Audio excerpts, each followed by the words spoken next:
So some of the real quick takeaways, I really wanted to find some low-hanging fruit. So I looked around the organization and I saw that the loan servicing team, they were like the biggest consumers and producers of reports. So I wanted to work with them initially.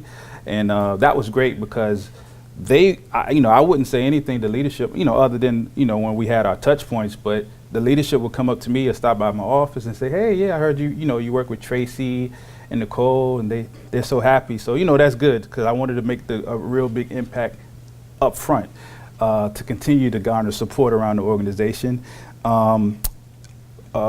Partially because they were intrigued and they heard a lot. I'm talking about the C-suite, and also partially because of the invoices of the consulting team I was working with. I had to meet with the C-suite quite a bit. But again, it was fine. I was showing them, hey, this is what we're doing.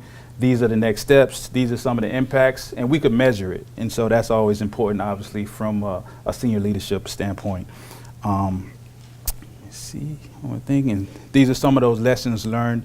You really want to ensure that you align with the IT department on infrastructure needs. So if you're going to do it, on premise, just make sure that you have the space, you have the servers available.